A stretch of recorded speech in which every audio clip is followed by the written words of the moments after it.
오늘 누가복음 21장인데요. 함께 말씀 듣도록 하겠습니다. 21장. 예수께서 눈을 들어 부자들이 헌금함에 헌금 넣는 것을 보시고 또 어떤 가난한 과부가 둘 렙돈 넣는 것을 보시고 이르시되 내가 참으로 너희에게 말하노니 이 가난한 과부가 다른 모든 사람보다 많이 넣었도다. 저들은 그 풍족한 중에서 헌금을 넣었거니와 이 과부는 그 가난한 중에서 자기가 가지고 있는 생활비 전부를 넣었느니라 하시니라. 어떤 사람들이 성전을 가리켜 그 아름다운 돌과 헌물로 꾸민 것을 말하며 예수께서 이르시되 너희 보는 이것들이 날이 이르면 돌 하나도 돌 위에 남지 않고 다 무너뜨려지리라.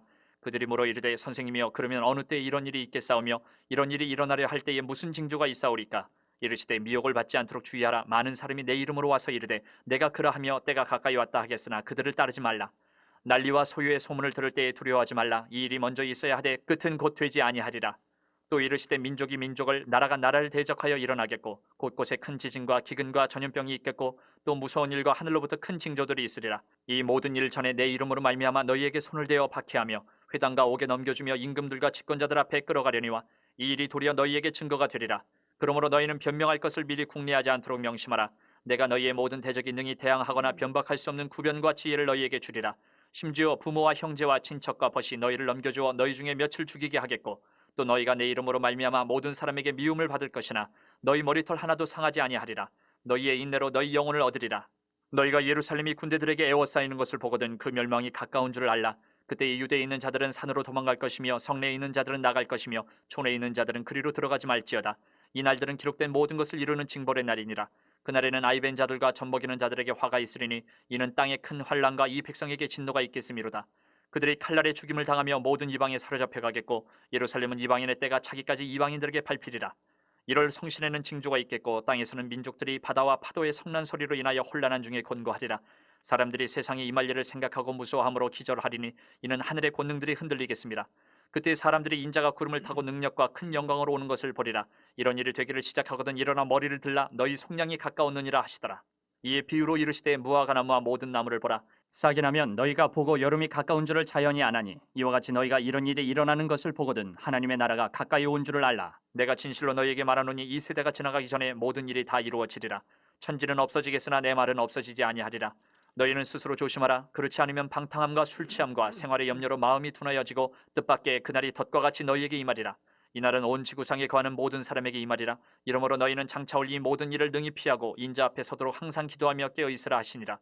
예수께서 낮에는 성전에서 가르치시고 밤에는 나가 감람원이라 하는 산에서 쉬시니 모든 백성이 그 말씀을 들으려고 이른 아침에 성전에 나아가더라. 아멘. 주님 말씀입니다. 오늘 21장 본문은요. 고난주간 셋째 날 화요일에 있었던 일입니다. 이제 한 주간이 지나고 예수님이 십자가 도상에 오르시는 그 주간이라고 할 수 있는데요. 오늘 좀 말씀이 본문이 긴데 좀 이렇게 말씀을 찬찬히 좀 보면 먼저 1절부터 4절까지 이제 가난한 과부의 헌금에 대한 이야기가 나오고 있습니다. 여기서 이제 가난한 과부에 대한 부자들보다도 가난한 과부에게 칭찬하시는 것은 오히려 외식적으로 신앙생활에 빠져 있는 이 유대 종교 지도자들을 간접적으로 비판하신다라고 볼 수 있습니다. 책망하시는 거죠. 뿐만 아니라 우리가 가져야 될 신앙 태도가 어떤 것인지에 대해서 알려주는 겁니다. 인간의 기준으로 사람의 기준으로 판단으로 보면 부자가 더 사실 훌륭하잖아요. 그 헌금을 많이 냈으면 그것으로 더 어려운 사람들을 도와줄 수 있고 더 유용하게 그 헌금이 쓰일 수 있을 거 아니에요. 우리 인간적인 사고로 보면 그렇습니다. 또 그렇다고 뭐 과부가 아니라는 건 아니겠지만 하나님의 기준으로는 전혀 다르다라는 것이죠. 물질을 내고 많이 내고 적고 내고 이런 문제가 아니라 하나님께 드린 그 마음의 중심, 정성을 보신다라는 것이 여기의 핵심이라고 할 수 있을 것이고요. 이제 이어지는 5절부터 19절까지 또 5절부터 사실 38절까지 모든 내용이 사실 마지막 때에 대한 이 징조, 예언에 대한 말씀인데요. 5절부터 19절까지는 예루살렘의 성전을 파괴될 것이라는 것을 예언하고 계십니다. 이것을 더 확대해서 마지막 때에 있을 종말에 대한 그런 징조들을 말씀하시는 것입니다. 그리고 마지막 때에 있을 그런 박해에 대해서도 우리 예수 믿는 사람들이 박해에 대해서도 예고하고 있습니다. 실제로 예루살렘 함락은 AD 70년도 이 로마의 티투스 장군을 통하여 로마가 함락이 되는데요. 이것이 역사적인 사실이잖아요. 이것을 통해서 우리에게 알려주는 건 예루살렘 함락이 예수님이 예언하실 때 정확하게 말했던 것처럼 마지막 때에 있을 징조나 박해도 분명히 있을 것이라는 것이겠죠. 예수님 말씀하신 함락이 이루어졌다라는 것은 실제로 우리의 삶 속에서 이 성경이 이루어진다라는 말씀일 것입니다. 20절부터 28절까지에서 예루살렘 함락과 마지막 날 대환란 뒤에 예수님이 재림하실 그런 여러 가지 복합적인 예언들을 주고 계시고요. 20절부터 24절 또 세부로 들어가시면 예루살렘 함락에 대한 예고, 그리고 예루살렘 함락이 될 때 우리 예루살렘 있는 주민들이나 유대인들이 어떻게 대처해야 되고 어떻게 이제 해야 되는지 지침을 알려준다 할 수 있습니다. 25절부터 28절까지는 이제 예루살렘 함락이 아니라 더 확대돼서 그리스도의 재림으로 인해 세상이 멸망될 것이다라는 예언입니다. 실제적으로 천체와 자연계의 엄청난 변동, 우리가 지금 역사상 있을 수 없었던 그런 엄청난 천체와 자연계의 현상들이 일어나면서 이제 엄청난 변동이 일어난다는 거죠. 전 지구적으로 이제는 예루살렘 함락을 통해서 그렇게 봤던 그 지역적인 국부적인 그런 일이 아니라 전 지구적인 그런 하나님의 역사와 환란 그런 일들이 있을 것이다라는 예언입니다. 마지막으로 29절 이하로는 무화과 나무, 모든 나무의 비유가 나오고요. 마지막으로 그리스도의 재림을 기다리는 성도분들이 어떻게 살아야 되는지에 대한 자세를 교훈해 줍니다. 무화과 나무와 모든 나무는 자연적으로 성장을 하죠. 나무는 자연적으로 성장을 합니다. 그러므로 인해서 우리는 그 자연적으로 성장한 나무를 통해서 이파리가 생기고 이파리가 떨어지고 열매가 맺히고 이런 걸 보면서 계절을 알 수가 있잖아요. 마찬가지로 이런 징조들을 보면서 마지막 예수님의 오실 날이 가까이 왔으면 깨달아야 된다라는 것을 교훈입니다. 그리고 성도들은 마지막에 이렇게 나오는 내용은 성도 34절부터 나오거든요. 그 내용부터 뒤에는 성도들이 그렇다고 한다면 이러한 징조들을 보면서 예수님이 가까워 오심을 보면서 어떻게 살아야 되고 어떻게 대처해야 되고 어떻게 나아가야 되는지에 대해서 교훈하고 있다 싶습니다. 오늘 말씀 두 부분을 좀 나누고 기도하고 싶습니다. 먼저 4절을 보시면요, 이렇게 말씀합니다. 저들은 그 풍족한 중에서 헌금을 넣었거니와 이 과부는 이 가난한 중에서 자기가 가지고 있는 생활비 전부를 넣었느니라 하시니라 라고 말씀하고 있어요. 예수님이 이제 말씀하시는 거죠. 이게 무엇을 말씀하고 의미하냐면요, 이미 주님께서는 헌금하던 모든 사람들의 형편과 재정 상태까지 알고 계시다라는 의미인 거예요. 과부가 적게 냈다라는 것, 부자가 많이 냈다라는 건 이미 주님이 그들의 상황과 형편을 다 알고 계셨다라는 겁니다. 이건 또 이런 의미입니다. 주님께서는 성전에서 헌금하던 사람들의 감추어두었던 재산 상태도 다 알고 계셨다라는 의미이기도 한 겁니다. 우리는 이미 초대교회에서 한 가지 사건을 알고 있지요. 아나니아와 삽비라가 헌금을 숨겼다가 이 베드로를 통해서 성령께서 알려주셔서 그렇게 일을 당하는, 죽임을 당하는 일을 우리가 알고 있습니다. 여러분, 이것이 무엇을 말해주겠습니까? 우리 주님께서는요, 각 사람의 마음을 아실 뿐만 아니라요, 구체적으로 삶의 형편까지도 모두 알고 계시는 분이라는 겁니다. 그렇다면 이 사실이 우리에게는 엄청난 위로입니다. 그렇죠. 주님이 우리의 상황과 형편과 그런 사정을 다 아신다라는 거니까요. 엄청난 위로죠. 근데 우리는 그런데도 불구하고 이 경제적으로 어려워지거나 이 어떤 여러 문제들에 딱 부딪히면 그 상황 앞에서 당황하거나 굉장히 불안해하거나 환경을 비관하거나 환경을 핑계대거나 불평하기, 이게 인간의 우리의 반응이지요. 왜 이렇게 하는 것일까요? 우리가 하나님의 성품에 무지하기 때문인 겁니다. 하나님이 우리를 향해서 어떤 분이신지를 무지한 거예요. 앞서 말씀드린 대로 다 알고 계신다는 거죠. 주님은 우리의 형편과 사정을 이미 다 알고 계신다는 겁니다. 주님은 우리의 형편을 모르실 것이라고 생각하고 그로 인해 하나님이 날 도우실 거라는 의심이 생기는 것이죠. 그러므로 여러분, 첫 번째로 우리가 기도하고 또 붙잡고 싶은 것은요, 이 하나님의 성품, 하나님은 우리를 다 알고 계신다. 세세하게 우리의 삶의 형편과 사정을 알고 계신다. 이것을 우리가 기억하고 붙잡는 시간이 되었으면 좋겠습니다. 그렇다고 한다면 어떤 일이 닥치더라도 결코 당황하거나 흔들리지 않을 수 있습니다. 그건 현상일 뿐이죠. 주님은 다 알고 계시고 나를 기억하고 계시고 나를 붙들고 계시는 분이시기 때문입니다. 저도 그렇고 여러분 모든 성도분들이 이 믿음을 가지고 하나님께 나아가 담대하게 우리의 하나님의 힘을 구하고 하나님의 은혜를 구하고 도움을 구하는 저와 여러분 되기를 축복합니다. 우리 주님이 속속히 아시세요. 우리의 모든 형편, 상황, 처지 다 알고 계신다라는 겁니다. 그러므로 우리의 상황과 형편 때문에 좌절하거나 불평하거나 낙심하지 말아야겠습니다. 주님께 나아가야겠지요. 알고 계시는 주님께요. 나아가 기도하고 구하면서 주님의 도우심과 주님의 채우심과 주님의 은혜를 경험하는 저와 여러분 되기를 축복합니다. 마지막으로 한 가지만 더 붙잡고 기도할 텐데요. 이제 5절 이하를 보시면 대부분 이제 예수님의 재림 직전에 있을 일들, 그리고 마지막 때에 있을 징조. 그렇다고 한다면 성도들은 이러한 징조와 이 마지막 때에 대한 얘기를 통해서 예고에 대해서 어떻게 행동해야 되는지에 대해서 예수님의 교훈을 담고 있습니다. 1974년도에요. 그 미국에서 로잔 복음화 대회가 있었어요. 우리가 알고 있는 빌 그레이엄 목사님 아시죠? 빌리 그레이엄 목사님과 존 스토트 목사님이 주도가 돼서 150개 국가 3,000명의 각국 선교 대표하시는 분들이 모이셨대요. 그리고 한 가지를 결의를 했는데 바로 뭐였냐? 복음을 전하는 일에 있어서 이제는 미전도 종족에게 먼저 우선적으로 복음을 전하자. 이미 복음이 전해진 데 말고 우리가 이제 결의하자. 미전도 종족에게 복음을 전하자. 먼저 우선권을 갖자. 그렇게 해서 미전도 종족에게 성경을 만들고 복음을 전하고 하자라는 결의를 했다라는 겁니다.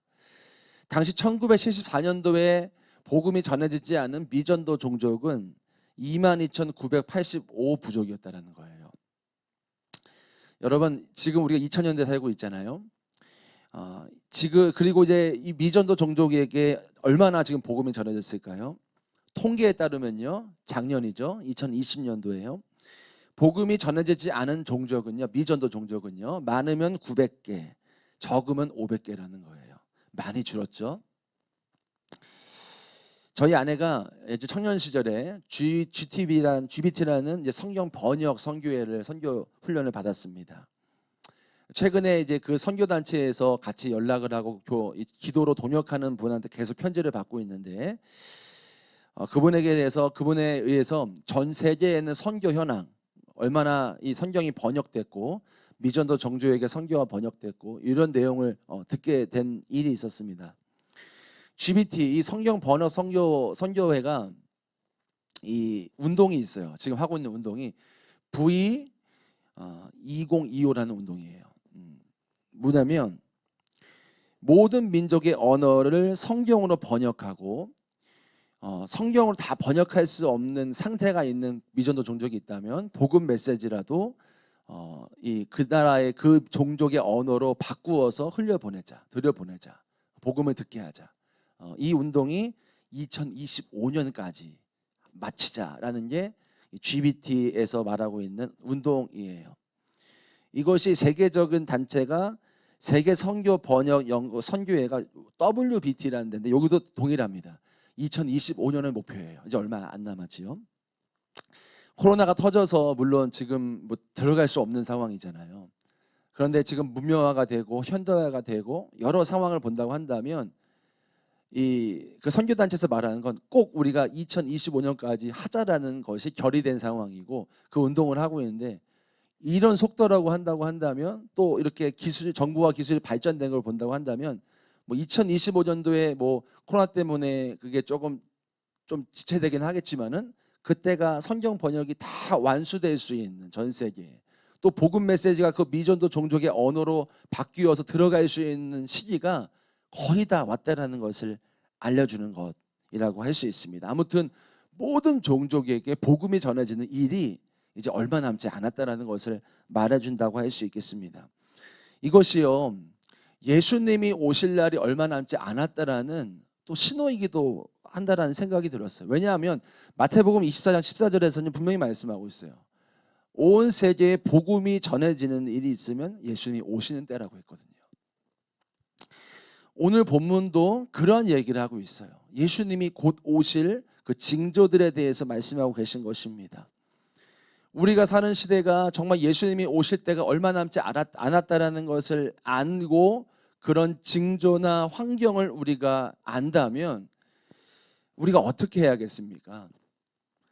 당연히 더 가치 있는 것을 선택해야 됩니다. 그것이 34절 이하에 나오는 내용입니다.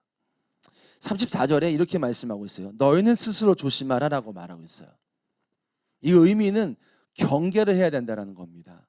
무엇을 경계해야 됩니까? 뒤에 나오는 내용이에요. 방탕함과 술 취함과 생활의 염려예요. 이걸 스스로 조심해야 된다는 겁니다. 그러면 마음이 둔해진다는 거예요. 그러므로 스스로 경계를 잘해야 된다는 겁니다. 여기에서 우리가 해당되는 건 술 취함이 아니죠. 방탕함과 생활의 염려일 겁니다. 바로 우리의 육신의 문제, 생각의 혼의 문제라고 할 수 있습니다.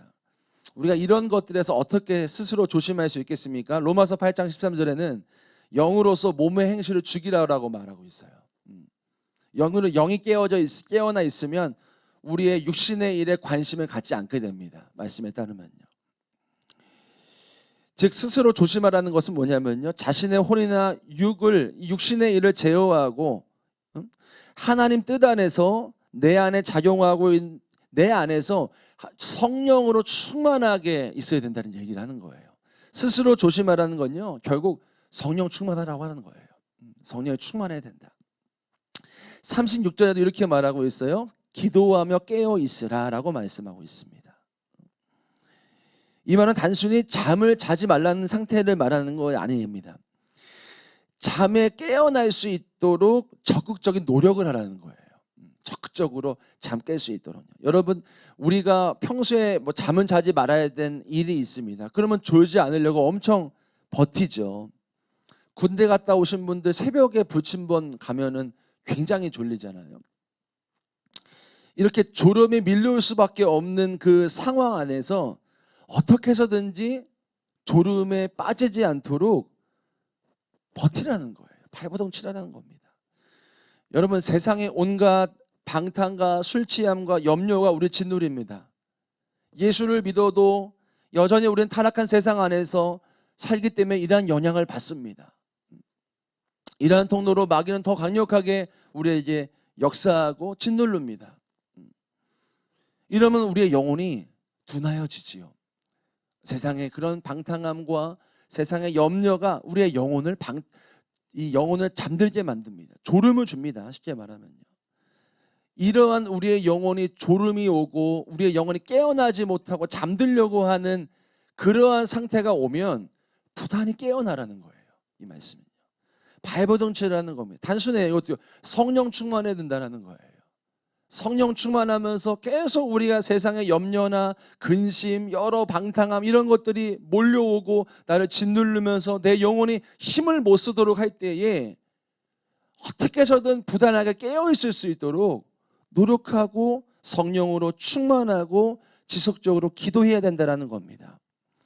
37절 마지막으로 보시면요, 예수님께서 낮에 성전에서 가르치셨다라고 기록을 하고 있습니다. 여러분, 이거 중요해요. 이 시점이 어떤 시점이냐, 앞서 말씀드렸지만 마지막 주간이에요.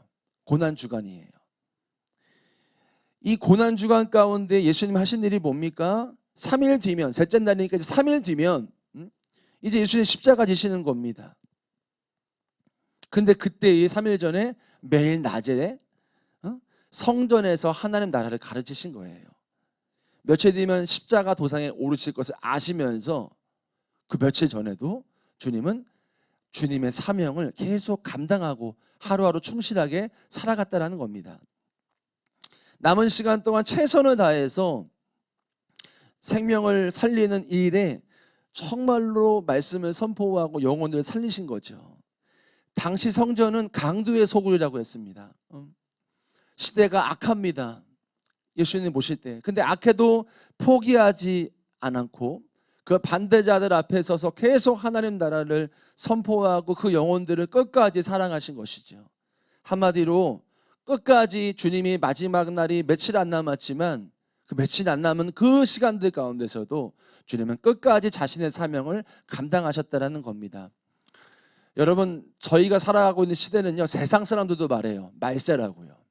말세라고 말할 수 있을 정도로 우리가 그런 시대를 지금 살고 있습니다. 우리가 이 예수님이 이제 오실 날이 얼마 남지 않은 이 마지막 때를 살아가고 있는 저와 여러분, 이 시대 가운데 우리가 어떻게 살아야겠습니까? 스스로 조심해야 됩니다. 성령으로 충만해야 돼요. 계속해서 깨어 있어야 합니다. 성령으로 충만해야 돼요.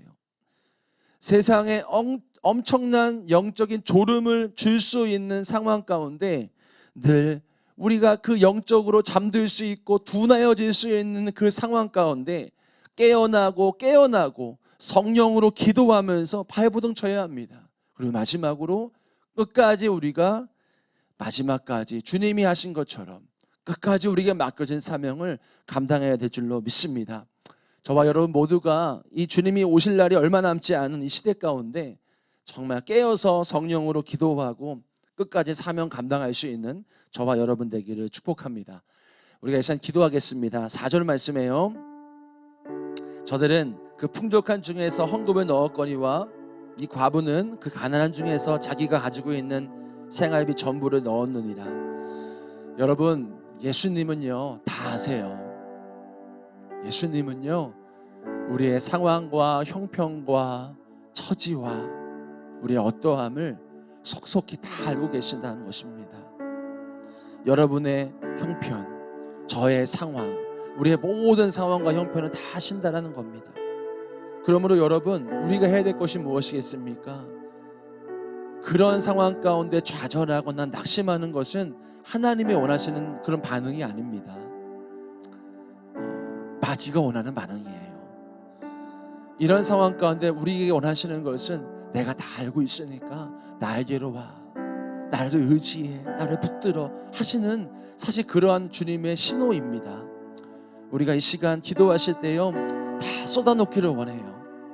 우리의 삶의 형편, 처지, 내 상황 아시는 주님 앞에 우리의 모든 문제를 쏟아놓기를 원합니다. 예수님, 내 삶을 주님 앞에 쏟아놓습니다. 나의 모든 것을 아시는 주님, 나를 도우시고 채우시고 공급하시며 나의 길을 열어주십시오. 우리 이 시간 기도하겠습니다. 살아계신 하나님 아버지 감사합니다. 주님의 은혜 가운데 나아가기 소망합니다. 주님은 나의 모든 상황과 형편을 다 알고 계십니다. 내 처지와 상황을 다 알고 계십니다. 주님, 그렇게 낙심하지 않을 수 있습니다. 그렇게 좌절하지 않을 수 있습니다. 다 쏟아놓으라 말씀하시는, 다 내어놓으라고 말씀하시는 그 주님 앞에 나아가 나의 모든 문제와 나의 모든 상황과 처지를 다 주님께 올려놓으니 주님이 역사하시고 인도하시고 도와주실 줄로 믿습니다. 주님 인도하여 주옵소서. 주님 쏟아놓습니다. 주 앞에 쏟아놓습니다. 나의 상황과 우리의 상황, 가정의 상황, 여러 상황을 쏟아놓습니다. 주님 은혜를 더하시고 주님 힘을 주시고 길을 열어주시고 주님의 은혜 안에 더 나아갈 수 있도록 주님이 역사하심을 경험할 수 있도록 인도하시기를 원합니다. 주님 인도하여 주옵소서. 우리 안에 역사하시고 아버지 놀라운 역사를 경험하게 하시기를 원합니다. 성령님, 주님 우리의 마음을 쏟아놓습니다.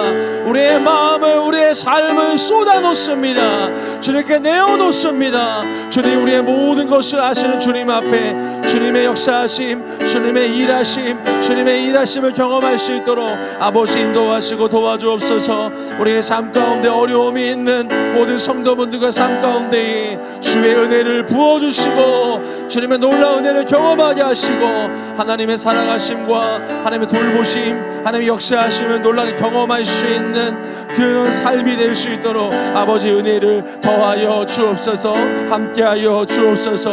은혜를 부어주십시오. 쌓여 주옵소서.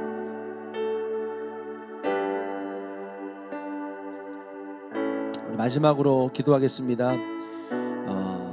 마지막으로 기도하시고요. 주님이 주신 마음 가지고 계속해서 기도하시다 돌아가시면 좋겠습니다. 온라인으로 예배하시는 성도분들도 계속해서 주님이 주신 마음으로 기도하시면 좋겠습니다. 34절에요. 너희는 스스로 조심하라. 36절에 항상 기도하며 깨어 있으라. 그리고 37절입니다. 예수께서 낮에는 성전에서 가르치시니. 여러분, 저와 여러분이 살아가는 이 시대는 정말 예수님이 가까워오시는, 다시 오시는 날이 가까워오는 그런 마지막 때를 살고 있습니다. 우리가 이 때를 살아갈 때 핵심은 바로 성령 충만과 우리에게 맡겨진 사명을 끝까지 감당하는 것입니다. 내일 주님 오시더라도 끝까지 감당하는 것입니다. 우리가 이 시간 마지막으로 기도하실 때요, 주님, 믿음으로 살아가게 하여 주옵소서. 거짓이 판을 치는 이 세상 가운데 참이시고 진리이신 예수님으로 말미암아 충만하게 하시고, 거짓을 구별하게 하시고, 끝까지 사명 감당하게 하시고, 우리가 이 믿음의 길을 완주할 수 있도록 인도하여 주옵소서. 우리 마지막으로 성령 충만과 우리가 이 거짓이 만연된 이 세상 안에서 진리 붙잡으면서 끝까지 믿음 완주하고 사명의 길 걷게 하여 주옵소서. 우리 마지막으로 주여 한번 부르시고요, 계속해서 기도하겠습니다. 주여.